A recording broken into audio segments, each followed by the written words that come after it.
Hello, good morning everyone. Bihar में होने वाली सभी परीक्षाओं की तैयारी करने वाले विद्यार्थियों के लिए पढ़ाई के साथ साथ सेट प्रैक्टिस करना बहुत ही अनिवार्य है। और इसी क्रम में आज हम लोग सेट प्रैक्टिस का दूसरा मॉडल पेपर लेकर के आए हुए हैं। तो आज जितने भी एग्जाम प्रीवियस ईयर में हुए हैं उसमें पूछे गए प्रश्न और आगामी जो परीक्षाओं में जो संभावित प्रश्न हैं इसको लेकर के आज का सेट प्रैक्टिस है। आप इसको 1 से लेकर के और 75 तक के प्रश्नों को सभी को देखेंगे। और यह जो प्रश्न होगा इसमें मुख्य रूप से यह ध्यान रखा गया है कि यह सभी विषयों को सारगर्भित करके बनाया जाए ताकि जो भी एग्जाम है उसमें सभी सेक्शन से आपकी तैयारी पूरा हो सके। तो चलिए स्टार्ट करते हैं। आज का जो पहला प्रश्न है वह बिहार के किस जिले में सर्वाधिक मक्का उत्पादित की जाती है।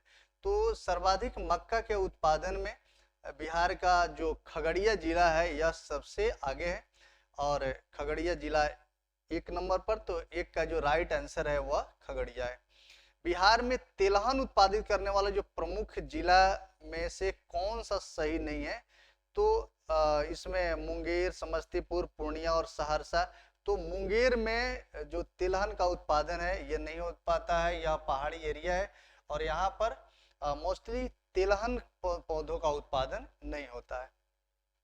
आगे हम लोग देख रहे हैं कि बिहार के किस जिले में दालें सर्वाधिक उत्पादित होती है। तो दलहन का सबसे ज्यादा जो उत्पादन है वह बिहार के पटना डिस्ट्रिक्ट में होती है।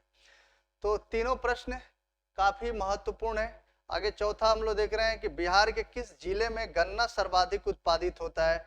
तो यह बहुत ही वीवीआई प्रश्न है और यह इसका जो आंसर है वह पश्चिमी चंपारण है।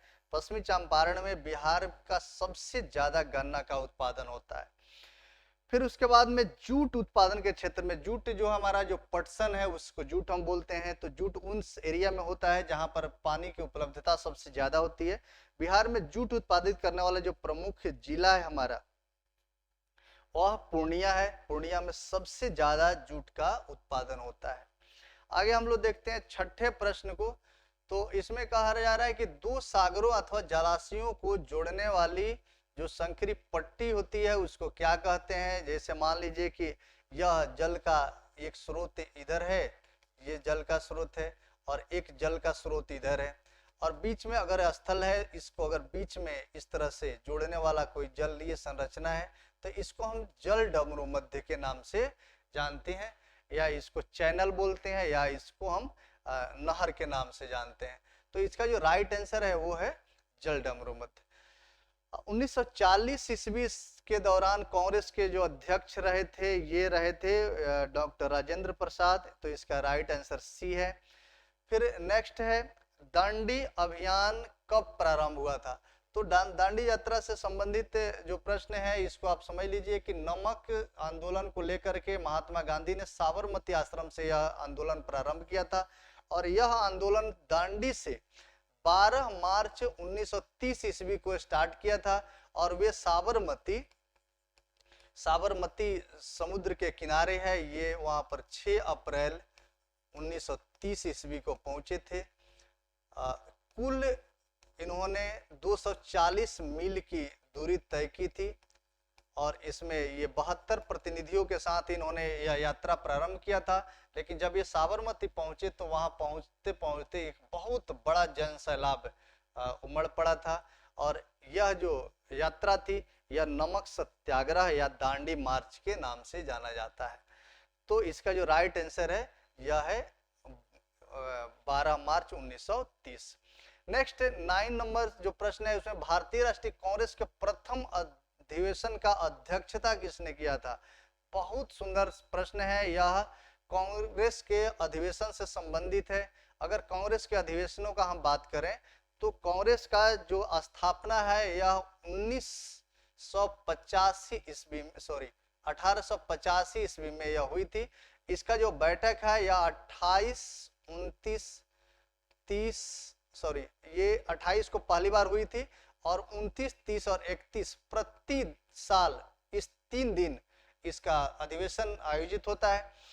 तो 28 जो दिसंबर है 28 दिसंबर 1985 को गठन के साथ 1885 के गठन के साथ ही जो यह बैठक था यह बंबई में आयोजित हुई थी और बंबई में यह निर्णय लिया गया था कि यह जो अधिवेशन होगा यह शहर के सभी जो 4 महानगर हैं, प्रथम अधिवेशन बंबई में, दूसरा जो अधिवेशन है वो कोलकाता में हुआ ये 1885 में, फिर कोलकाता 1886 ईस्वी में, फिर तीसरा जो है उस समय मद्रास था, आज का जो चेन्नई है मद्रास में हुआ 1887 ईस्वी में, और चौथा जो अधिवेशन हुआ यह इलाहाबाद में हुई, इलाहाबाद में, और यह 1888 ईस्वी में हुई। तो ये 4 अधिवेशनों को आप निश्चित रूप से याद रखेंगे। और प्रथम जो अधिवेशन जो बंबई में आयोजित किया गया था इसके जो अध्यक्ष थे वे WC बनर्जी को बनाया गया था। अगला जो प्रश्न है हमारा वो तिरंगा को राष्ट्रध्वज के रूप में कब कहाँ स्वीकार किया गया, तो यह लाहौर कांग्रेस अधिवेशन में इसे स्वीकार की गई थी, यह लाहौर, इसका आंसर ये है। नेक्स्ट, निलंबी घाटी साधारण रूप से पाई जाती है, तो यह पाई जाती है उन क्षेत्रों में जहां पर हिम नदी क्षेत्र होते हैं, जहां पर बर्फ जमे होते हैं, उन क्षेत्रों में यह निलंबी घाटियां पाई जाती हैं। नेक्स्ट है कि निम्नोक्त में से कौन सा जोड़ा सही है। वन, एक तरफ वन बिहार जीव बिहार दिए गए हैं और दूसरे तरफ राज्य दिए गए हैं। तो इसको हम लोग देखते हैं 12 नंबर का जो प्रश्न है, इसमें दिया गया है कि जो बांदीपुर है, मानस है, रणथंभौर है। तो इसमें बहुत आसान से ये होता है कि अगर एक आपका मिल गया तो आप मिलान वाला प्रश्न को आसानी से कर सकते हैं। तो राजस्थान में ये रणथंभौर है और इसका राइट आंसर सी होगा। 13 में है कि विश्व में कॉफी का सबसे बड़ा जो उत्पादक देश है वह है ब्राजील। ब्राजील में काफी बड़े पैमाने पर कॉफी की कृषि की जाती है, कॉफी की कृषि की जाती है। विश्व का सबसे बड़ा द्वीप माजुली नदी द्वीप किस नदी पर है, बहुत ही महत्वपूर्ण यह प्रश्न है। और यह जो प्रश्न है यह कई बार, सैकड़ों बार एग्जाम में पूछे गए हैं और इसका जो राइट आंसर है वो ब्रह्मपुत्र है। ब्रह्मपुत्र नदी जब असम में प्रवेश करती है तो अपने बीच में, जैसे मान लो कि ये नदी बह रही है और अपने साथ लाए गए अवसादों को इसने बीच में ड्रॉप कर दिया और इधर से बल से होकर निकल गई। तो ये बीच में जो मिट्टियों का जो ढेर लग गया इसको हम द्वीप बोलते हैं, नदी द्वीप। और नदी द्वीप विश्व का सबसे बड़ा जो नदी द्वीप है यह ब्रह्मपुत्र नदी पर बना है, यह असम राज्य में है। यह 929 वर्ग किलोमीटर में यह विस्तृत है, सॉरी 929 वर्ग किलोमीटर में। तो अच्छा, नेक्स्ट जो प्रश्न है वो है वर्साई की जो संधि है यह किसका मानवर्धन, मानवर्धन मतलब किसके साथ यह संधि किया गया, तो यह जर्मनी के साथ में संधि की गई थी। प्रथम विश्व युद्ध के बाद में यह संधि किया गया था। नेक्स्ट है अंग्रेजी शासन के समय भारत के लिए सचिव का क्या अभिप्राय था। असल ये बात को आप समझिए, 1857 का जो युद्ध हुआ, इस युद्ध जो क्रांति थी, यह जो हमारा आंदोलन था, 1857 के क्रांति के बाद में भारत में 1858 का भारत शासन अधिनियम पारित किया गया। और इस अधिनियम के माध्यम से भारत में ब्रिटिश जो ईस्ट इंडिया कंपनी थी उसके शासन का जो कार्यभार था उसके छीन लिया गया, राजनीतिक कार्यों को छीन लिया गया, सिर्फ व्यापारिक कार्य उसके हाथों में रह गए। और इसके माध्यम से जो भारत के जो राजनीतिक बदलाव किए गए, इसमें जो गवर्नर जनरल का जो पद था, इस जनरल के पद को बदल करके वायसराय कर दिया गया।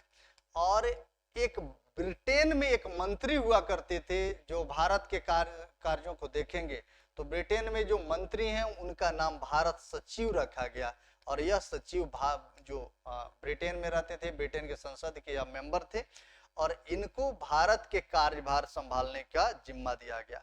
तो इसका जो राइट आंसर है कि ब्रिटेन का एक मंत्री जिसके नियंत्रण में भारत सरकार काम करती थी, तो इसका राइट आंसर सी होगा। नेक्स्ट हम लोग देखते हैं 17 नंबर, लखनऊ समझौता किसके मध्य है, तो लखनऊ अधिवेशन 1916 ईस्वी में हुई थी और इस अधिवेशन में कांग्रेस ने यह बैठक करके इस बात को स्वीकार किया था कि मुसलमानों की एक अपनी पहचान है, एक अपना वजूद है जिसका नेतृत्व मुस्लिम लीग करती थी। पहली बार इसने स्वीकार किया था। और हिंदू और मुसलमानों के बीच विधानसभा के स्थानों के बंटवारे के बारे में इसने निर्णय ली गई थी। तो इसका राइट आंसर जो है ना बी है। नेक्स्ट है 1916 ईस्वी में कांग्रेस और मुस्लिम लीग का संयुक्त अधिवेशन। फिर वहीं सा प्रश्न हो गया कि 1916 में मुस्लिम लीग और कांग्रेस का संयुक्त अधिवेशन लखनऊ में आयोजित की गई थी। तो इसका जो राइट आंसर है ये लखनऊ है। निम्नोक्त में से किसने अखिल भारतीय दलित वर्ग महासंघ की स्थापना 1920 में की थी? तो ये भी एक बहुत महत्वपूर्ण है। भीमराव अंबेडकर ने इस संगठन का स्थापना किया था। दलित वर्ग अखिल भारतीय दलित महासंघ की स्थापना डॉक्टर भीमराव अंबेडकर के द्वारा 1920 ईस्वी में की गई थी। अंग्रेजों द्वारा स्थापित प्रथम व्यापार केंद्र कौन सा था? तो यह पहला जो इन्होंने फैक्ट्री है वह सूरत में डाली हुई थी। तो इसका जो राइट आंसर है वह सूरत है। नेक्स्ट 21 में मुगल सम्राटों का मीर बख्शी, यह मुगलों के समय में जो पदों को बनाया गया था उसमें मीर बख्शी एक पद था और यह सैन्य संगठनों का जो नेतृत्व करता था।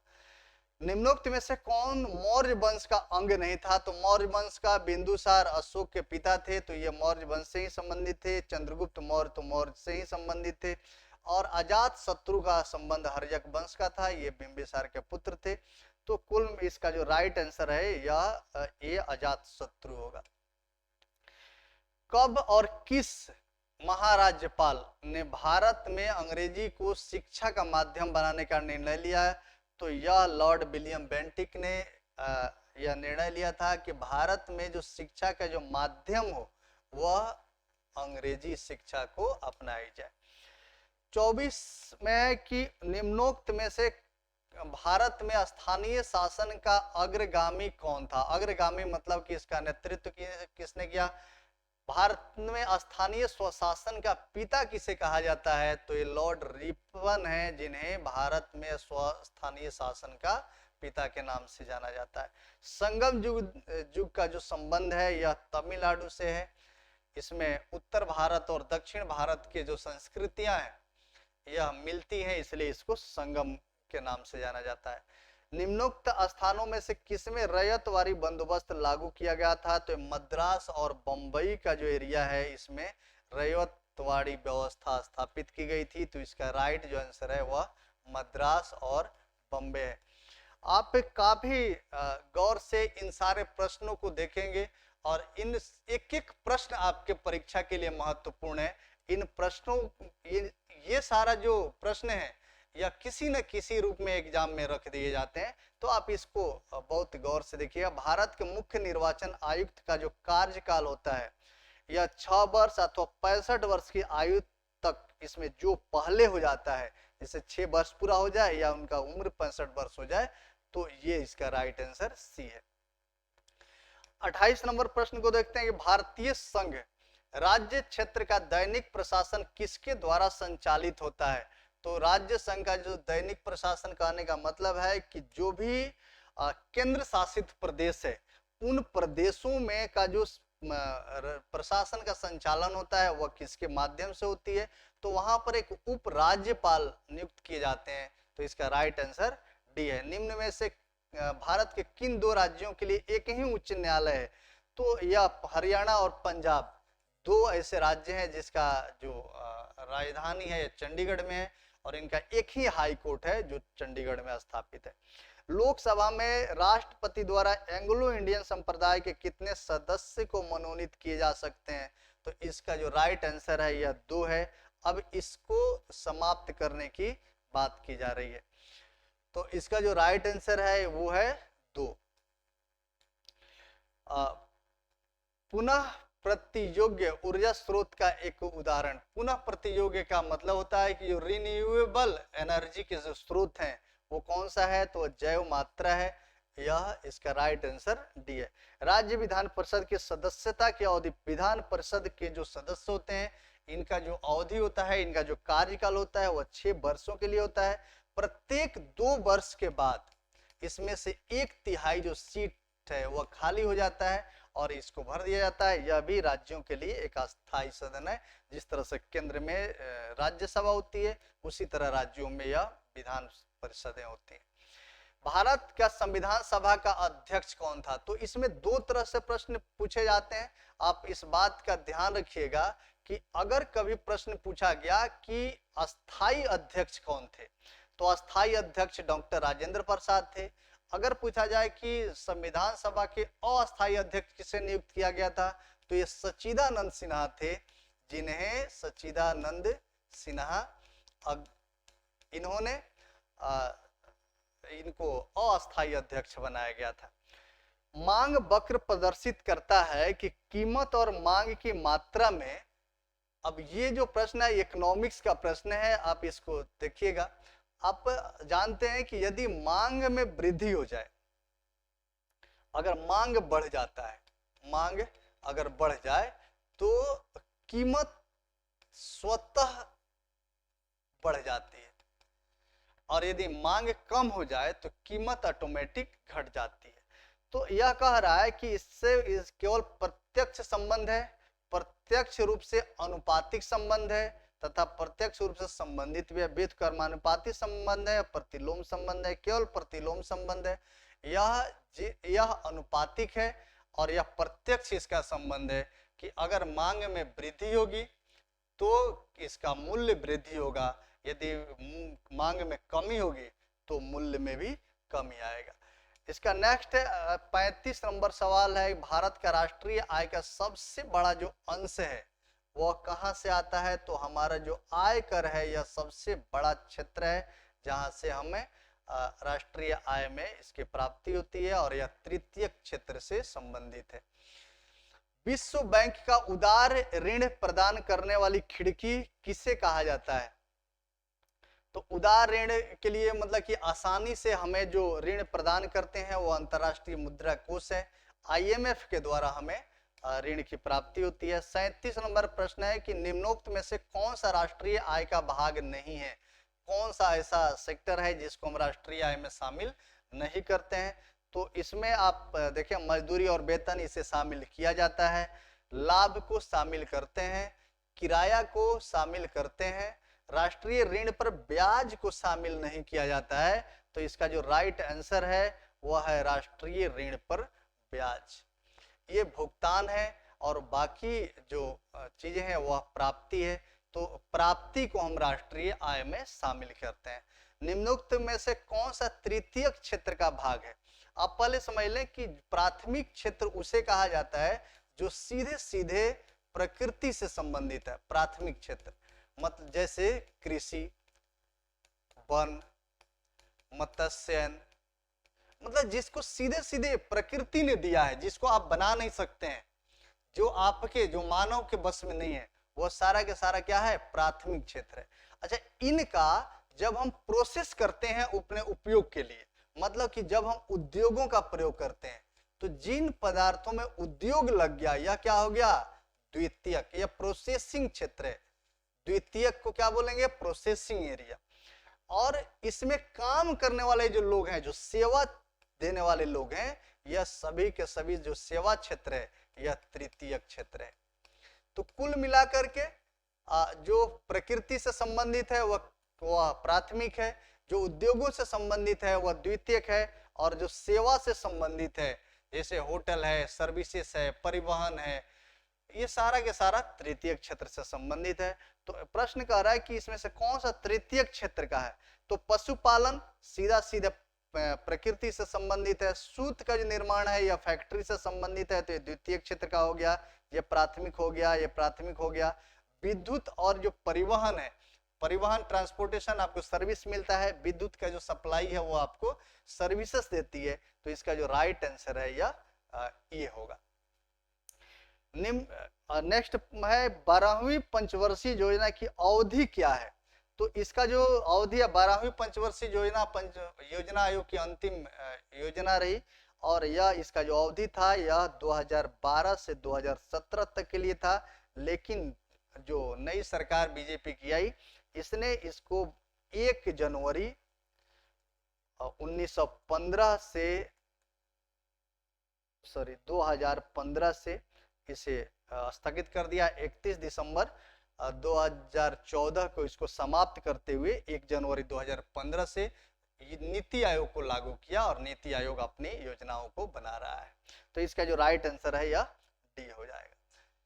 नेक्स्ट है 40 नंबर सवाल की मेलेनेशियम द्वीप समूह किस सागर में स्थित है? तो यह हिंद महासागर में स्थित है। यह मेलेनेशियम जो द्वीप है यह हिंद महासागर का हिस्सा है। जिस राज्य ने पवन ऊर्जा को विकसित किया है, पवन ऊर्जा का मतलब होता है कि पंखी इस तरह से लगा दिए गए हैं और जो हवा है इस पंखी को चला रहा है, इससे डायनामो घूम रहा है और बड़े पैमाने पर ऊर्जा का उत्सर्जन हो रहा है।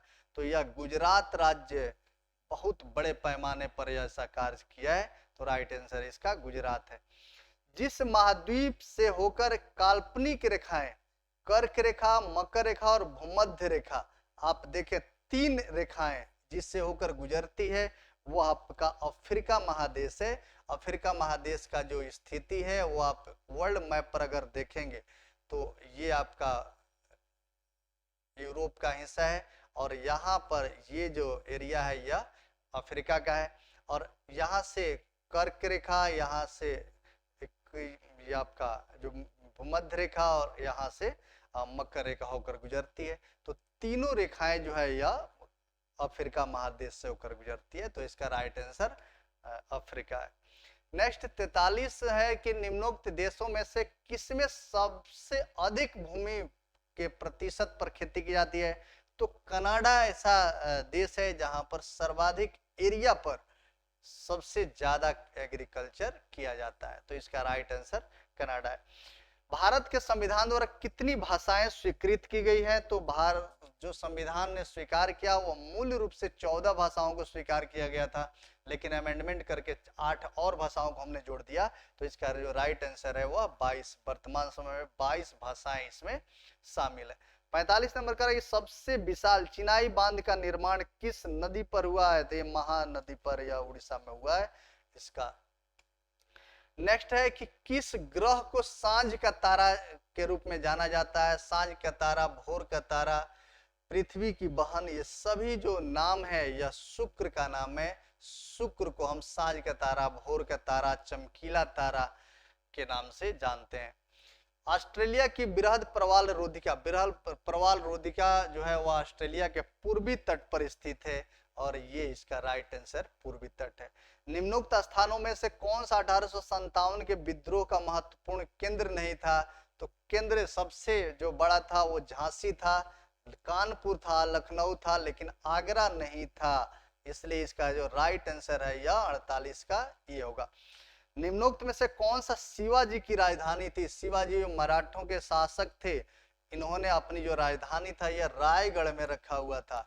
तो इसका जो राइट आंसर है वह रायगढ़ है। निम्नोक्त में से किसने बंगाल में सरकार में द्वैध शासन की प्रणाली को समाप्त कर दिया था? तो ये लॉर्ड वारेन हेस्टिंग्स के समय में यह प्रणाली समाप्त हो गई थी। अब आगे के जो प्रश्न है यह विज्ञान से संबंधित है। विज्ञान के संदर्भ में आप थोड़ा सा बेहतर कंसेप्ट रखेंगे तो ज्यादा बेहतर हो पाएगा। ईंट के बने भवनों की तुलना में कच्ची मिट्टी के मकान ग्रीष्म काल में ठंडे और शीतकाल में गर्म होते हैं। आपने भी इसको महसूस किया होगा, अगर आपका ग्रामीण क्षेत्र से संबंध है तो आपने देखा होगा कि जो मिट्टी के मकान होते हैं ये गर्मी के दिनों में ठंडे होते हैं, जबकि ठंडे के दिनों में यह गर्म रहते हैं। तो इसका जो मुख्य कारण है यह जल वाष्पन में से गर्मियों में ठंडक और छिद्रों में आने वाली धूप के कारण सर्दियों में यह गर्म हो जाती है। तो इसका जो राइट आंसर है यह डी आंसर है। लंबी अवधि के नेक्स्ट क्वेश्चन है 52 नंबर। लंबी अवधि के उपयोग के बाद बल्ब के अंदर की ओर एक धुंधला धब्बा बन जाता है। इसका कारण है कि टंगस्टन तंतु के वाष्प बनकर वहां एकत्रित हो जाती है। इसका राइट आंसर ये है। नेक्स्ट क्वेश्चन हम लोग देखते हैं 53 नंबर। वायुमंडल की जो ऊपरी परत द्वारा किस प्रकार के विकिरणों का अवशोषण कर लिया जाता है? तो आपने पढ़ा होगा कि जो वायुमंडल है हमारा, इस वायुमंडल के ऊपर, जैसे मान लो कि ये वायुमंडल है हमारा, ये धरातल है, तो ये कई परतों से मिलकर के बनी हुई है। ये इसका जो सबसे निचला परत है क्षोभ मंडल है, इसके ऊपर समताप मंडल है, फिर मध्य मंडल है, फिर उसके बाद आयन मंडल है, फिर उसके बाद बाह्य मंडल है। तो ये जो समताप मंडल है ना, इसी समताप मंडल में एक और परत है जिसको हम आयन मंडल के नाम से जानते हैं। और ये जो आयन मंडल है, ऊपर से आने वाली जो पराबैंगनी किरणें हैं सूर्य की, इसको यह अवशोषित करके हमें बहुत सारे खतरनाक विकिरणों से बचाता है।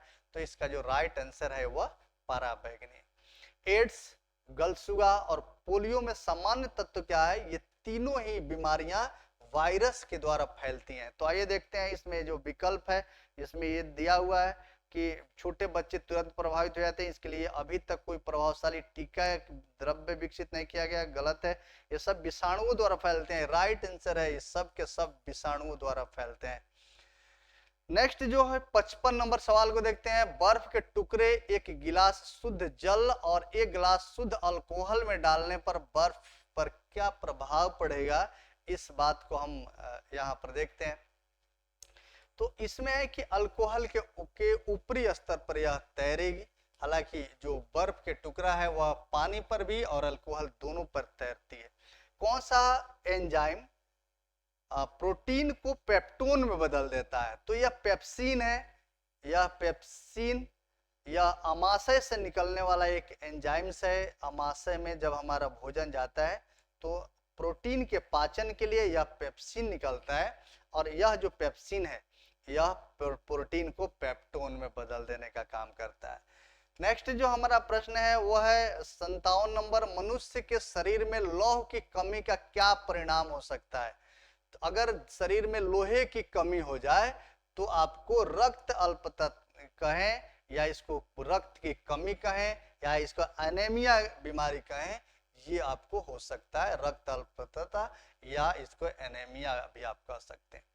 जिस प्रोटीन के कारण एक कोशिका में विषाणुओं द्वारा आक्रमण पर आंसू प्रभावित होने में कमी आती है, उसका नाम क्या है? तो इसका नाम है क्लोरोमाइसेप्टिन। इसका राइट आंसर है बी। हीमोफीलिया का संबंध प्रायः किसके साथ रहता है? तो यह एक राज्य बीमारी है, राज्य योग्य वाली बीमारी है। यह राज्य घरानों से उत्पन्न बीमारी है, इसलिए इसके राज परिवार का संबंध माना जाता है। नेक्स्ट जो हमारा प्रश्न है वो 60 नंबर प्रश्न है। प्रतिदिन सामान्यतः हमारे शरीर के कपाट जो वाल्व हैं वो लगभग कितनी बार खुलते और बंद होते हैं? आप जानते हैं कि हमारा जो शरीर, जो हमारा हृदय है, वह 1 मिनट में कुल 72 बार धड़कता है। और जब यह धड़कता है तो हमारा, जैसे मान लो कि ये हमारा हार्ट है, तो हार्ट में ये 4 भागों में बटा हुआ है और यहाँ पर वाल्व लगे हुए हैं। जब इधर से प्रेशर है तो ये इधर की ओर आगे जाता है, इस पर ये वाल्व लगे हुए हैं। तो यहाँ पर ये डाइकस्पिड वाल्व है, यहाँ पर ट्राइकस्पिड वाल्व है। तो ये जो वाल्व है ये कुल मिलाकर 3 और 2 5 है। तो ये कह रहा है कि ये कितने बार खुलते हैं? तो जितना हमारा जो ये स्पंदन करता है, एक स्पंदन में वह 5 वाल्व खुलते हैं। तो कुल मिलाकर हमारा जो यह वाल्व खुलने का क्रिया है यह 1 लाख बार, ऑलमोस्ट नियर अबाउट ऐसा होता है। नेक्स्ट जो हमारा प्रश्न है वो है मानव का सामान्य रक्त दाब कितना होता है? जो हमारा ब्लड प्रेशर है, अगर आपने माप कराई होगी तो एक जो स्वस्थ व्यक्ति होते हैं उनका ब्लड प्रेशर 80/120 होता है। इसको हम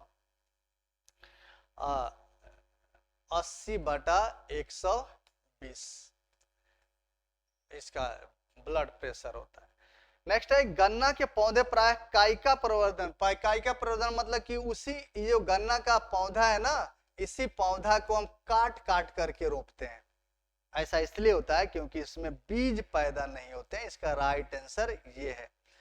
नेक्स्ट हम लोग देख रहे हैं कि प्रकाश संश्लेषी क्रिया में कौन सा वर्णक या पिगमेंट कार्य करता है? तो कौन सा पिगमेंट है? यह बहुत ही आसान सा सवाल है, क्लोरोफिल। क्लोरोफिल एक ऐसा पिगमेंट है जो हरे वर्णक के रूप में कार्य करता है, और इसी के कारण हमारी जो पत्तियां हैं पौधों के वह हरा दिखाई देती हैं। मुक्त जीवों में नाइट्रोजन यौगिकीकरण जीवों का नाम है। राइजोबिया के द्वारा यह क्रिया किया जाता है। जब नेक्स्ट है 65 नंबर प्रश्न को देखते हैं। कोई डेयरी किसान किस तरह से अपने पशुओं का चारा उपयोग कम करके अपने दूध का, जैसे मान लो कि हमें दूध का उत्पादन ज्यादा करना है और चारा कम खिलाना है, तो सामान्य तौर पर जो डेयरी वाले होते हैं वे क्या करते हैं कि जो हार्मोन्स के इंजेक्शन ऑक्सीटॉक्सिन्स होते हैं उसको दे देते हैं, जिसके कारण दूध की जो उत्पादन है इसके मात्रा में वृद्धि हो जाती है। तो हार्मोन के को या दे करके और दूध में वृद्धि कर सकते हैं। वनस्पति तेलों का घी में परिवर्तन कैसे होता है? तो यह एक हाइड्रोजीकरण प्रक्रिया है जिसके माध्यम से जो डलडा को आपने देखा हुआ उसको हम वनस्पति घी कहते हैं। तो यह जो वनस्पति घी है यह एक हाइड्रोजीकरण प्रक्रिया के द्वारा यह घी में चेंज कर दिया जाता है। ज्वार नियंत्रण में सहायक औषधि का नाम है। तो आपने देखा होगा कि जब भी आपको फीवर आता है तो फीवर आते ही आप सबसे पहले बिना किसी पूछे पैरासीटामोल का जो गोली है वह आप ले लेते हैं, या पैरासीटामोल का जो टैबलेट है यह आपके ज्वार मतलब बुखार के नियंत्रण में कार्य करता है। तो इसका राइट आंसर सी पैरासीटामोल है। जैव गैस विषयक सही कथन की पहचान करें। अच्छा, जैव गैस कैसे बनता है? बहुत ही आसान सा यह प्रश्न है। यह इसका राइट आंसर डी दिख रहा है, जिसमें यह कहा गया है कि जैव मात्रा के किण्वन से यह गैस निकलती है। नेक्स्ट क्वेश्चन हमारा 69 है। इसमें मधुमेह के रोगियों को मधुरण कारक के रूप में दिए जाने वाले एक उत्पादन का नाम एस्पार्टम है। यह किस वर्ग से संबंधित है? तो यह जो वर्ग है इसको एल्केलाइड वर्ग के रूप में हम जानते हैं। तो इसका राइट जो आंसर है वो डी है। इसको मैं मार्क कर दूं, ये डी है। तो नेक्स्ट जो क्वेश्चन हमारा 70 नंबर सवाल को हम लोग देखते हैं। अगर हम एक कमरे में चालू फ्रिज को रख दें तो कमरे का तापमान पर क्या प्रभाव पड़ेगा? आप सोच करके बताइए कि अगर आपका फ्रिज है उसको चालू करके अगर हम कमरे के अंदर रख दें तो क्या होगा? क्योंकि गैस भरी होती है, उसका जो सिलेंडर है उसमें CFC गैस होते हैं, और जब हम फ्रिज को ऑन करते हैं तो बाहर के तरफ वह गर्म गैसों को फेंकती है और अंदर की तरफ वह ठंडा करती है, शीतल करती है। तो इसके जो गर्म गैस फेंकने के कारण आपका जो रूम है उसका टेम्परेचर बढ़ जाएगा। तो इसका राइट आंसर ये है। चंद्रमा पर गुरुत्वीय त्वरण का पृथ्वी के गुरुत्वीय त्वरण का कितना गुना होता है? तो यह 1/6 होता है। मतलब कि अगर आप यहाँ पर अगर धरती पर है और आपका जो वेट है वह 60 kg है तो आप चंद्रमा पर 10 kg के हो जाएंगे। देखिए कितना या मैजिकल चीजें हैं कि अगर आप धरती पर 60 kg हैं वहां जाकर 10 kg के हो जाएंगे। वेट लॉस करने की जरूरत ही नहीं है, आप जगह बदल लीजिए। नेक्स्ट 72 नंबर, इंद्रधनुष के बारे में कौन सा कथन गलत है? तो इसका जो राइट आंसर होगा वह इंद्रधनुष वर्षा के समय दिखाई देता है, यह भी सही है। कभी कभी 2 इंद्रधनुष एक साथ दिखाई देते हैं, ये भी सही है, ये भी सही है, ये भी सही है। सी है कि यह सदैव सूर्य के विपरीत दिशा में दिखाई देता है, ये भी सही है। उपरोक्त में से कोई नहीं। तो इसका जो राइट आंसर है वो है डी। तो 73 नंबर सवाल को हम लोग देखते हैं। यदि कोई व्यक्ति दूर की वस्तुओं को स्पष्ट नहीं देख पाता है तो इसमें कौन दृष्टि दोष होगा? तो भाई साहब आप स्पष्ट रूप से समझ लीजिए कि अगर दूर की वस्तु दिखाई नहीं देती है तो आपको हो गया है निकट दृष्टि दोष। अगर दूर का दिखाई नहीं दिया तो निकट दृष्टि दोष, अगर नजदीक का दिखाई नहीं दे रहा है तो दूर दृष्टि दोष।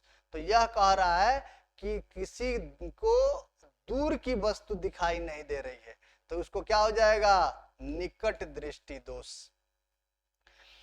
कैमरे का कौन सा भाग आंख के रेटिना की तरह काम करता है? तो रेटिना का काम समझ लीजिए, रेटिना पर पिक्चर बनता है। जिस जो पिक्चर बनता है ना उसी को हमारा जो आंख है वह देख पाता है, हमारे मस्तिष्क समझ पाता है। तो कुल मिलाकर इसका जो आंख के रेटिना का जो कार्य करता है, तो कैमरे के लगी हुई फिल्म जिसके ऊपर आप पहले रील जो देखते थे ना, अब तो रील है नहीं, तो अब जो कैमरे के अंदर जो मेमोरी कार्ड होते हैं जहां पर वो प्रिंट होता है, वह फिल्म के रूप में हम जानते हैं और यह फिल्म का काम करता है।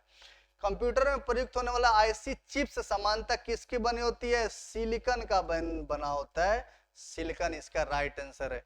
तो आज का जो सेशन है वह आज यहीं पर समाप्त करते हैं, फिर हम लोग कल तीसरे सेट प्रैक्टिस को लेकर के आएंगे, और तब तक के लिए आप इसको बार बार करके इन सारे प्रश्नों को याद कर लीजिए। आपके लिए यह काफी महत्वपूर्ण है और आपके आने वाले एग्जाम में यह काफी आपका सहायता करने वाला है। तब तक के लिए जय हिंद।